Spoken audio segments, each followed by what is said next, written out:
সদ্য নিয়োগপ্রাপ্ত প্রাথমিক শিক্ষক শিক্ষিকাদের অভিনন্দন জানিয়ে আজকের ভিডিওটি শুরু করছি। এখন আমি আপনাদের দেখাবো যে আপনারা স্কুলে একজন প্রাথমিক শিক্ষক হিসাবে নিযুক্ত হওয়ার পর যে জয়নিং রিপোর্ট বা জয়নিং লেটার লিখতে হয় সেটা কেমন ভাবে লিখবেন।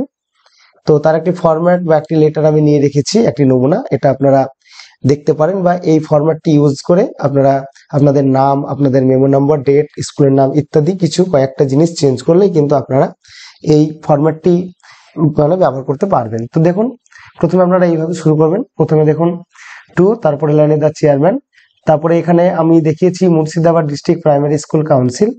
তো এটা আপনারা আপনাদের নিজেদের মতো করে আপনাদের নিজের ডিস্ট্রিক্ট প্রাইমারি স্কুল কাউন্সিলের নামটা লিখে দেবেন। তারপরের লাইনে আপনারা ওই ডিপিএস ঠিকানা মানে ডিস্ট্রিক্ট প্রাইমারি স্কুল কাউন্সিলের অফিসের যে ঠিকানা সেটা আপনারা পরের লাইনে দেবেন। এরপরে আপনাকে এখানে ব্যবহার করতে হবে থ্রু, তারপরের লাইনে দা প্রপার চ্যানেল, অর্থাৎ আপনাকে এটা প্রপার চ্যানেলের মাধ্যমে কিন্তু এই জয়নিং লেটার বা জয়নিং রিপোর্টটা পাঠাতে হবে। তো প্রথমে আপনাকে থ্রু দা প্রপার চ্যানেল লিখতে হবে। তারপরে এবার এখানে মাঝখানটাই আপনাকে লিখতে হবে সাবজেক্ট। সাবজেক্টের ক্ষেত্রে আপনি জয়নিং রিপোর্টও লিখতে পারেন বা জয়নিং লেটারও লিখতে পারেন। তো এবারে দেখুন আপনারা এইরকম ভাবে শুরু করুন। রেসপেক্টেড স্যার বা ম্যাডাম, যদি ম্যাডাম থাকে আপনার ডিপিএসসি তে চেয়ারম্যান, তাহলে এখানে ম্যাডামও লিখতে পারেন। তো রেসপেক্টেড স্যার বা রেসপেক্টেড ম্যাডাম আপনারা এখানে লিখছেন। তারপরে এইভাবে শুরু করুন, উইথ ডিউ রেসপেক্ট আয়ের পরে এখানে আপনারা আপনার নামটা লিখে দেবেন। এখানে আমি আপনাদের বোঝানোর জন্য জাস্ট হবুচন্দ্র মন্ডল নামটাকে নিয়ে রেখেছি। তো আপনারা এখানে আপনার নাম এখানে লিখে দেবেন। তারপরে এসও, যদি আপনি পুরুষ হন মানে শিক্ষক হন তাহলে এসও লিখে আপনি এখানে আপনার বাবার নাম লিখে দেবেন। আর যদি আপনি শিক্ষিকা হন মানে মহিলা হন তাহলে এখানে আপনি আপনার বাবার নাম যদি দিতে চান তাহলে এখানে ডিও মানে ডটার অফ। আর যদি আপনি আপনার স্বামীর নামটা ব্যবহার করেন তো সেক্ষেত্রে ডব্লিউ অর্থাৎ ওয়াইফ অফ, তাহলে এই জায়গাটা আপনাকে চেঞ্জ করতে হবে। তো এটাকে চেঞ্জ করার পরে আপনি আপনার বাবার নাম বা স্বামীর নাম সেরকম ভাবে লিখে নিচ্ছেন। তারপরে অফ লেখার পরে আপনি আপনার পুরো ঠিকানা, আপনার পোস্টাল অ্যাড্রেস এখানে লিখে দেবেন। তো এখানে দেখুন আমি আপনাদের দেখার জন্য ভিলেজ যোগ পোস্ট নিশ্চিন্তপুর ডিস্ট্রিক্ট মুর্শিদাবাদ এইভাবে লিখে দিয়েছি আমার ঠিকানা। তো আপনারা আপনাদের ঠিকানাটা লিখে নেবেন।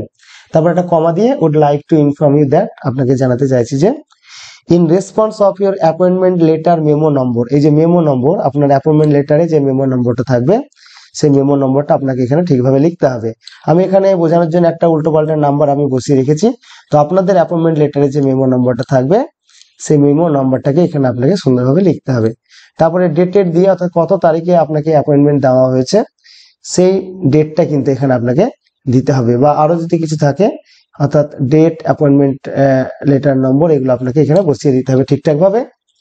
তারপরে আপনি জয়েন্ট এই কথাটা লিখে ইনের পরে এখানে আপনি অ্যাডও দিতে পারেন। জয়েন্ট ইনের পরে আপনি আপনার স্কুলের নাম লিখবেন। এখানে দেখুন আমি লিখেছি 14 নম্বর নিশ্চিন্তপুর প্রাইমারি স্কুল। তো আপনি যে স্কুলে যোগদান করলেন সেই স্কুলের নামটা এখানে লিখে দেবেন। তারপরে আন্ডার লিখে আপনার সার্কেলের নাম লিখবেন। এখানে দেখুন আমি লিখেছি সদর ইস্ট। তারপরে ইন দা ডিস্ট্রিক্ট অফ লেখার পরে আপনার ডিস্ট্রিক্টের নাম লিখে দেবেন। তারপরে কিভাবে জয়েনিং করছেন, অ্যাজ এন অ্যাসিস্ট্যান্ট টিচার হিসেবে যোগদান করছেন। কবে যোগদান করছেন সেই তারিখটা এখানে দেবেন। সময় দেওয়ার দরকার নেই। অনেক ক্ষেত্রে দেখা গেছে যে সময় দেওয়ার পরে কিন্তু আবার সেই জয়েনিং রিপোর্ট বা লেটারকে বাতিল করে বা নতুন করে লিখতে হয়েছিল। তো সময় দেওয়ার দরকার নেই, এখানে আপনারা শুধু ডেটটা দিয়ে দেবেন।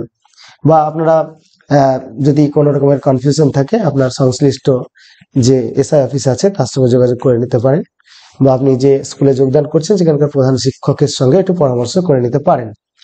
এইবারে প্যারাটা চেঞ্জ করে আপনি লিখুন, so I would like to request you to accept my joining letter and oblige. তারপরে এখানে ফুল স্টপ দিয়ে থ্যাঙ্কিং ইউ, এই থ্যাঙ্কিং এর পরে কিন্তু কমা দিতে হয়, এখানে কিন্তু ফুল স্টপ দিলে হয় না। অনেকে আবার ফুল স্টপ দিয়ে দেয় কিন্তু সেটা সঠিক নয়। তো যাই হোক আপনারা এখানে থ্যাঙ্কিং এর পরে কমা দেবেন। বেশি কিছু লেখার দরকার নেই, এখানে জাস্ট আপনি কে, আপনার পরিচয়, তারপরে আপনার ঠিকানা, কোন স্কুলে যোগদান করলেন, আপনার মেমো নম্বর, কবে যোগদান করলেন, এইটুকুই যথেষ্ট। সেই ডিটেলস গুলো এখানে সবই দেখুন দেওয়া রয়েছে। আহামরি এখানে কিছু লেখার দরকার নেই, অর্থাৎ অফিসিয়াল লেটারে বেশি লেখার দরকার নেই, যেটুকু আপনার দরকার সেই ইনফরমেশনটা আপনাকে ঠিকঠাক লিখতে হবে। তবে ডান দিকে এখানে আপনি লিখুন ইয়োর্স ফেথফুলি, তারপরে এই জায়গাটায় আপনি আপনার ফুল সিগনেচার করবেন, একদম ফুল সিগনেচার। তারপরে আপনার পরিচয়টা কি, এখন আপনার পরিচয় হচ্ছে আপনি অ্যাসিস্ট্যান্ট টিচার। তারপরের লাইনে আপনি স্কুলের নাম মানে যেখানে যোগদান করছেন তার নাম লিখুন। তারপরে সেই স্কুলের ঠিকানা যেমন এখানে দেওয়া রয়েছে আপনি এইভাবে লিখুন। তাহলে এইগুলো অর্থাৎ স্কুলের নাম, ঠিকানা, এগুলো কিন্তু আপনাকে চেঞ্জ করতে হবে। আর এখানে অ্যাসিস্ট্যান্ট টিচার আপনার পদ, আপনার ডেজিগনেশন, আর এখানে আপনি ইয়োর্স ফেথফুলি লেখার পরে এই জায়গাটা আপনি ফুল সিগনেচার অবশ্যই করবেন। আর বাম দিকে আপনি লিখবেন প্লেস, কোথা থেকে আপনি চিঠিটা লিখছেন, অর্থাৎ আপনি যে স্কুলে যোগদান করছেন সেই স্কুলের যে ঠিকানা সেই ঠিকানাই হবে এখানে। আর ডেট, যেদিন আপনি যোগদান করছেন সেই ডেট এখানে আপনি দিলেন।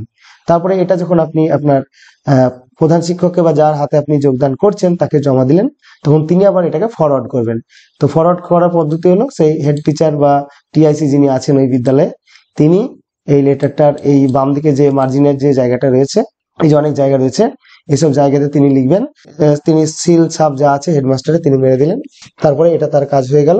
তাহলে এটুকুই ছিল এই ভিডিওটির আলোচনা। ভিডিওটি ভালো লাগলে একটি লাইক করবেন, যাদের এই ভিডিওটি প্রয়োজন বলে মনে করছেন তাদের কাছে শেয়ার করবেন, কিছু জানার বা জানাতে হলে কমেন্ট করবেন। আর এই ধরনের ভিডিও ভবিষ্যতে পেতে চাইলে অবশ্যই আমার চ্যানেলটিকে সাবস্ক্রাইব করে সঙ্গে থাকবেন।